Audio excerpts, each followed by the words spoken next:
Hola, hola a todos los seguidores de Libros para Vivir. Hoy vamos a hablar de un libro que empieza así, su primera línea en la introducción. En un mundo inundado de información irrelevante, la claridad es poder. 21 lecciones para el siglo XXI.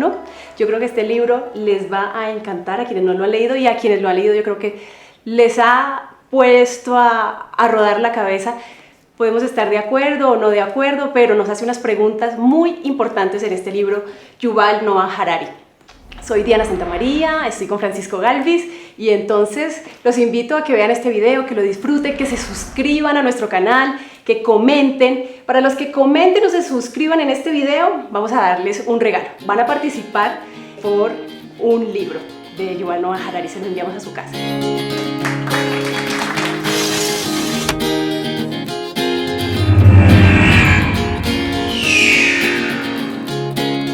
Qué gusto estar otra vez contigo acá. Hace rato que no nos veíamos para hacer el programa. Desde el año pasado. Desde el año pasado. Pero esta es una excelente oportunidad porque trajimos un libro que es hoy en día un bestseller mundial, que realmente tiene información que es muy útil y muy valiosa para todos nosotros, y qué bueno que podamos conversar acerca de sus teorías y de sus planteamientos. Sí, de sus planteamientos. Yuval Noah Harari es un escritor israelí, ¿verdad? Correcto. Su primer libro, De animales a dioses, cuestionó nuestro pasado. Homo Deus imaginó nuestro futuro, y 21 lecciones, que es el que vamos a hablar hoy, 21 lecciones para el siglo XXI. Pues yo solamente he leído este tercero, pero más o menos él habla aquí también de sus anteriores libros. Y bueno, hablar de este libro en un solo video es como difícil, porque se pasaría muy por encima de muchas cosas. Pero, ¿qué te parece si hablamos un poco sobre su primer capítulo? Creo que es el de trabajo, y también un poco sobre educación, que creo que están un poco ligados, porque yo interpreto que a la larga es el llamado que nos está haciendo a las personas de que nos empecemos a educar de una manera diferente, porque el mundo ya cambió. Entonces, no sé si te llama la atención que empecemos por ahí. Claro que sí. Bueno, pues hay una cosa que sí quiero mencionar antes de entrar en materia, es que tú mencionabas los libros anteriores de él, Sapiens, de Animales a Dioses, y Homo Deus.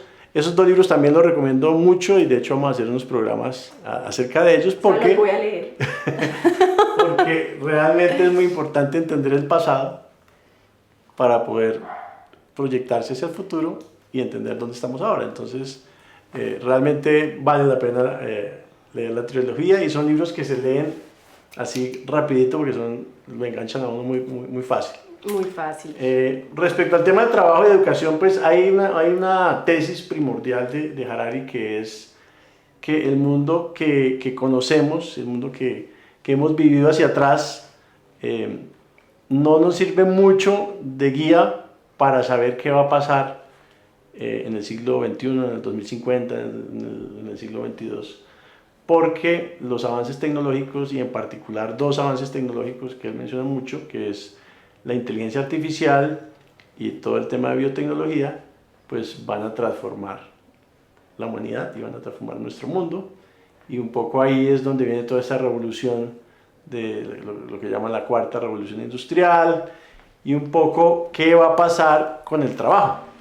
Porque en la medida que las máquinas puedan empezar a reemplazar a los hombres en la mayoría de los trabajos, ya no solo operativos, sino trabajos profesionales como ser abogado, ser médico, etc., pues empieza a haber como una preocupación de qué vamos a hacer con esa gran cantidad de gente que va a quedar, digamos, pues un poco inútil, porque no va a ser capaz de producir nada que se necesite en la economía.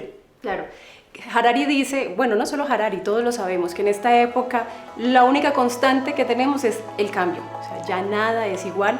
La historia de la humanidad se mantuvo más o menos estable. Las cosas que hacíamos, nuestros avances, nuestros descubrimientos, era más o menos como que primero hicimos el carro de rueditas y luego el carro de motor, pero no fueron los qué cambios en casi, no sé, miles de años.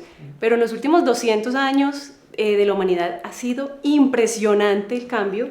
La tecnología ha hecho esto, y entonces nos preguntamos qué va a pasar en 50 años. ¿Sí? No sabemos en dónde vamos a estar, y esa problemática, pues nos lleva a lo que tú estás diciendo. Mira que yo antes de leer a Harari ya sentía, de alguna manera, que el sistema tradicional de educación está creado para una época que ya pasó. Para la época industrial. Sí, esa era mi percepción. De hecho, a mis hijos decidí tenerlos en casa, en homeschool, queriendo desarrollar en ellos unas habilidades que siento que pudieran funcionarle en cualquiera que sea el mundo en el futuro. Habilidades como ser creativos, autorregularse, investigar, el tener criterio, el saberse comunicar, ese tipo de habilidades. Sí, en los colegios también los están trabajando ya porque hay una conciencia de que hace parte de lo que se necesita, pero yo siento que son muchas horas de estudio estudiando una cantidad de cosas que ya muchas de ellas, en mi interpretación, ya no serían tan importantes en un futuro. Y al leer a Yuval Noah Harari, como que sentí que, bueno, que yo estoy como haciendo las cosas un poquito bien, un poquito bien en el sentido de que, porque él incluso hablaba en su capítulo de educación mira, acá está. Muchos pedagogos expertos indican que en las escuelas deberían dedicarse a enseñar las 4 Cs: pensamiento crítico, comunicación, colaboración y creatividad. Y cuando yo vi esto dije, ¡ah! Lo estoy haciendo súper bien. Sí. Bueno, igual Yuval Harari simplemente también es un filósofo de alguna manera, es su interpretación, es como él. Yo en muchas cosas de Harari no estoy de acuerdo, pues pienso diferente en muchos puntos, sobre todo en el tema de que pues él es abiertamente ateo, o sea, él no acepta a Dios, yo sí creo en Dios, pero yo creo que hay unas cosas que son una realidad política del mundo, económica, de educación, que es innegable, y en ese sentido siento que Harari dice cosas que yo creo que todos deberíamos prestarle muchísima atención. Sí, es cierto. Yo por ejemplo, he sido un creyente de que uno, para poder construir su propio pensamiento, pues no tiene que estar de acuerdo en todo lo que dicen los diferentes autores o personas con las que interactúa o con la gente que influye en su pensamiento, pero uno debe ir tomando de cada uno lo que le hace sentido a uno e ir construyendo su propia receta de cómo entiende la realidad, y lo que tú estás haciendo es muy válido. O sea, él es abiertamente ateo, eso no quiere decir que tú lo tengas que descalificar, tú tomas las cosas que te parecen buenas de él y no tienes por qué compartir totalmente sus opiniones. Sí, es cosas innegables. ¿Sí? Pero claramente el tipo tiene una visión refrescante de las cosas, porque veníamos con una visión un poco tradicionalista de la historia, y él ha revolucionado un poco esos conceptos al hacernos ver que, por ejemplo, el pasado nuestro no lo podemos analizar mirando 200 años atrás, sino hay que mirar pues casi que toda la historia de la humanidad, del universo, de la Tierra, para poder entender cómo es que estamos acá. Así es. Francisco, tú eres un hombre que desarrolló su vida profesional en el ámbito tecnológico, del cual no muchos seres humanos han participado, porque lo que hablábamos ahora, la tecnología como tal, como la conocemos hoy en día, pues es de hace 200 años para acá. Entonces, tú has tenido la fortuna de estar en ese mundo como empresario, conociendo de cerca lo que es la tecnología y ser padre también. ¿Tú cómo ves que va a ser a futuro el tema laboral para las personas que de pronto no son tan amantes de la tecnología, no les gusta mucho el tema, apáticos, de pronto estamos más encaminados por el arte o por otro tipo de artes y de profesiones? ¿Tú cómo ves el panorama para esas personas? Bueno, yo creo que hacia adelante definitivamente todos, queramos o no, vamos a vivir inmersos en un mundo muy tecnológico. Eso, digamos, va a ser casi que imposible abstraerse del tema, porque digamos, si tú haces parte de una sociedad, de un sistema, de alguna manera tienes que estar conectado, y para estar conectado vas a tener que usar tecnología. Entonces es un poco difícil desconectarse. Creo que es posible y sano desconectarse de vez en cuando, De hecho, él, por ejemplo, en su libro al final habla de la importancia que tiene para él meditar y a veces estar 10 días completamente desconectado, y que si no hiciera eso no hubiera sido capaz de escribir ese libro, o los libros que ha hecho. Pero digamos, no puede estar desconectado permanentemente. O sea, yo creo que deben ser como vacaciones. Estar conectado y desconectarse a ratos para poder como alejarse un poco del ruido. Y tú lo leías al principio en la frase que leíste. El gran reto que tenemos es que estamos recibiendo tanta información irrelevante que la mayoría de las personas están perdidas en medio de ese volumen de información, y cuesta mucho trabajo de ahí sacar qué vale la pena y qué es relevante. Por eso este tipo de libros son muy útiles, porque te ayudan a dar como una perspectiva y una visión en dónde está realmente lo que es importante. Exacto, ¿sí? porque es que ese es el punto. Mira, por lo menos yo, que me he vuelto un poco bipolar con el tema, porque al comienzo dije, no, yo tengo que aprender de todo este tema tecnológico, aprender redes sociales, bueno, estar en la onda de lo que se está haciendo en este momento, y me puse a estudiar y tenía mi celular y descargué todas las aplicaciones a aprender, y duré como, no sé, 2 años así. En diciembre se me perdió mi celular y decidí, no sé, sentí que llevaba como mucho rato ahí muy pegada al celular, y dije, ahora ya no quiero tener celular, no voy a dejar que los sistemas me dominen. Y he decidido, y por eso se reía Francisco ahorita, y dije, no, sabes que me voy a quedar con una flechita, que me necesite, que me llame, yo no voy a estar pegada de WhatsApp, de redes sociales. Entonces, bueno, eso es lo que pienso ahora. Claro que yo sé que Yuval Harari me diría, o sea, ¿qué estás haciendo? Te estás aislando de la inteligencia artificial, que, o sea, de lo que, hacia dónde va el mundo. Pero, ¿cómo hacemos también para no dejar de ser humanos? O sea, para no volvernos presos de esos sistemas que nos aprietan y que no nos dejan opciones. Yo estoy un poco rebelde, yo estoy diciendo, no, yo puedo caminar por la vida sin Waze, yo puedo vivir, yo estoy haciendo ese ejercicio, me he sentido chévere. Ahora, sé que la lógica dice que no debería ser así. Pues mira, yo creo que es muy válido lo que tú estás haciendo, porque al final ser rebelde siempre tiene sus retribuciones. También, soy rebelde con causa. También tiene sus costos. Pero el hecho de que tú tomes la decisión de ser rebelde es buena, porque de alguna manera te estás cuestionando, ¿no? Te estás cuestionando si lo que estás haciendo lo estás haciendo bien o no. Y eso ya de entrada es muy, muy importante, porque hay mucha gente que ni siquiera se cuestiona eso, ni siquiera se cuestiona esto que yo hago todos los días, ¿tiene sentido? Entonces cuestionarse lo que uno hace es súper útil. Lo que sí yo veo, y digamos es mi opinión, es al final la vida es más rica en la medida que tú tengas más relaciones, entres en contacto con más gente, tengas la posibilidad, digamos, de interactuar más en el mundo. Digamos, te lo pongo, digamos, si tú te metieras en una casa, en una cabaña, y te encerraras de por vida y interactuaras con 3 personas únicamente, pues así tú fueras un genio y tuvieras las mejores ideas del mundo, pues tu vida no tendría, digamos, mucha relevancia, porque no impactaría la vida de nadie. ¿Sí?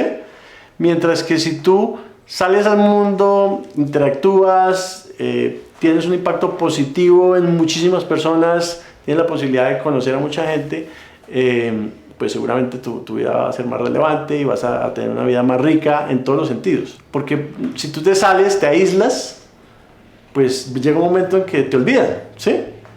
Si alguien que quiere estar contigo no te encuentra, pues llega un momento que dicen, bueno, debe ser que Diana no quiere que la encontremos. Me estuvieron llamando, ya me doy cuenta. Me estuvieron buscando. No quiere que la encontremos. Entonces, pero sí me parece sano como esos descansos. Sí, de hecho hay un libro que también me gusta mucho, que se llama las 48 leyes del poder o algo así, que dice específicamente, lo peor que usted puede hacer si quiere tener poder es aislarse. ¿Sí? Sí. Entonces, nada, pues hacer rebelde un rato y a ver cómo te impacta eso. Yo voy a inventar una fórmula y ya después se las comparto, porque, no sé, yo me doy la razón en muchas cosas. Qué difícil, ¿no? No, pero lo que quiero decir, hablando seriamente, es que yo sé que no me puedo aislar, pero también del todo no comparto el hecho de que a través de las redes necesariamente se esté más cerca de las personas, ¿sí? Yo creo que a todas las personas nos está pasando ese tipo de bipolaridad, no sabemos qué hacer, pero como que se nos volvió un mal necesario o un bien necesario, no sé. Pero bueno, si tú tuvieras chiquitines ahorita, en este momento, porque sé que tus hijos ya están grandes y ya como más o menos lo que fue, pero si tuvieras chiquitines así como yo que tengo 2, ¿tú cómo crees que deberías, o sea, cómo los educarías para este mundo que pinta, que nos va a venir muy poco, que ya nos vino más bien? Bueno, pues esa pregunta es bien difícil, porque como te contaba hace un rato, en el pasado, digamos, los padres tenían, digamos, una idea bastante clara de cuál era el mundo que nos estaba esperando al cabo de 30 años, ¿cierto? Pero eso no es la realidad hoy en día. Realmente yo estoy convencido que el mundo en el 2050, en el 2060, va a ser un mundo completamente diferente al mundo que estamos viviendo hoy en día. Entonces es más difícil saber, bueno, qué es lo que yo tengo que enseñarle a mis hijos.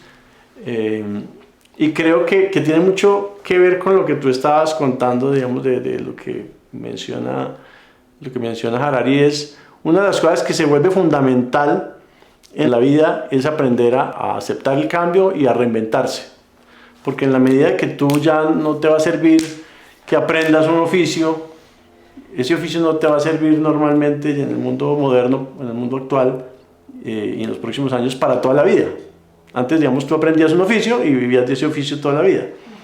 Cada vez más vas a tener que enfrentarte a cosas que se van quedando obsoletas. Entonces, hay trabajos que eran muy vigentes hace 10 años que ya se quedaron obsoletos, ¿sí? Entonces, tú vas a tener que reinventarte. Y si tú te tienes que estar reinventando cada 10 años, pues eso tiene un desgaste emocional y mental muy fuerte porque los seres humanos tampoco estamos acostumbrados a estarnos reinventando cada 10 años, y fuera de eso, pues hay que tener unas bases muy fuertes, muy grandes, para tener esa capacidad. Entonces, no sé, los niños pequeños necesariamente tienen que aprender a pensar por sí mismos, un pensamiento crítico. Yo quedé un poquito asustada con algo que dice Harari, y es que él dice que ni los artistas nos vamos a salvar de llegar a caer a esa sociedad, a ser parte de la sociedad inútil. Yuval Noah Harari dice que esa problemática que hemos tenido de si somos comunistas o socialistas, tratar de encontrar una forma de equilibrar las diferencias sociales, que eso ya no va a ser problema de futuro, porque la diferencia social no la va a marcar el dinero ni la tierra, sino lo que tenemos en la mente y el tipo de seres humanos que somos. O sea, el ser humano va a ser el producto más importante, más o menos. Y él decía que tenemos que ser unos superhumanos, más o menos, o yo lo interpreté así, tenemos que ser unos superhumanos fusionados con la inteligencia artificial. O sea, que todos los que no tenemos, o sea, no nos interesa estar en temas de tecnología y de... ¿Cómo se llamaría eso, Francisco? ¿De tecnología? ¿Estaría bien decirlo? Sí, como de estar, pues sí, de vivir, digamos, dentro de esa revolución, dentro de esa cuarta revolución industrial, que está impulsada por la biotecnología y por la inteligencia artificial.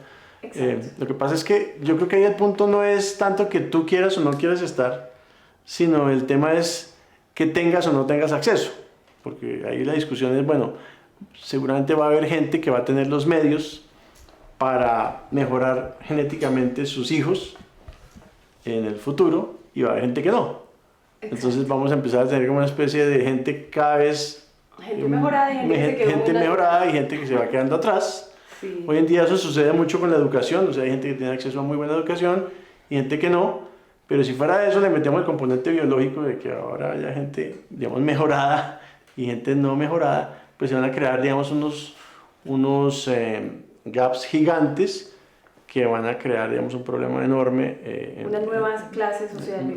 Un problema enorme en esas personas que se empiezan a quedar como obsoletas y incapaces de aportar al sistema económico. Exacto. Porque ahora, lo que él dice, digamos, y hay mucha gente que también lo ve así, es la velocidad a la que puede avanzar las máquinas y la inteligencia artificial, es mucho más rápida que lo que estamos acostumbrados en el pasado a las mejoras tecnológicas. Entonces, por eso el impacto se ve más fuerte. Y lo que me impactaba a mí es que yo creía que los artistas como que nos salvábamos un poquito del tema porque el arte, ¿de dónde va a salir? ¿De dónde lo van a sacar? ¿Cómo lo van a digitalizar?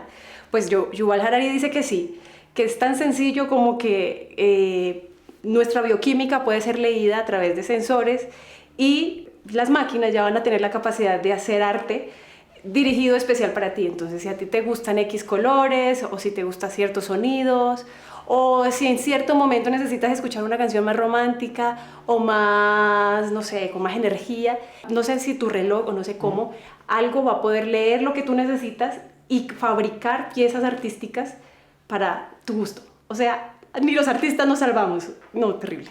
Pero yo creo que yo voy a estar muerta. Pero mis hijos, ¿qué va a pasar con mis hijos? Sí, no, volviendo al tema de la educación de los hijos, pues es todo un reto. Yo creo que uno como padre podría tratar de buscar entender las tendencias y tratar de enfocarse en que los hijos desarrollen las habilidades que les permitan ser más flexibles para tener la capacidad de cambiar más rápido, de reinventarse, y empieza a ser mucho más importante la capacidad de aprender que conocimientos específicos, ¿cierto? Entonces, bueno, ahí estamos. Ahora, yo también creo que obviamente todos estos temas, los autores tienen unas teorías, al final el mundo se va acomodando, las cosas a veces toman más tiempo de lo que se espera y al final pues tampoco nadie sabe, ni él ni nadie sabe qué va a pasar, pero sí es muy valioso pues tener ese punto de vista porque te da una perspectiva nueva. Bueno, pues entonces en el próximo video te invito a que hablemos acerca de política, porque también creo que no es tan, de alguna manera, no está tan en nuestras manos muchas cosas, porque los grandes poderes políticos pueden manipular muchas cosas de manera que muchos pueden quedar por fuera. Eso lo hablamos en el próximo video, así que denle click. Recuerden suscribirse, seguir nuestros videos y participar para ganar el libro de Yuval Noah Harari, 21 lecciones para el siglo XXI. De verdad que vale la pena leerlo. Suscríbanse y vean el próximo video. Chao, chao. Puedo estar más allá de lo debido, a donde no me limite a vencer.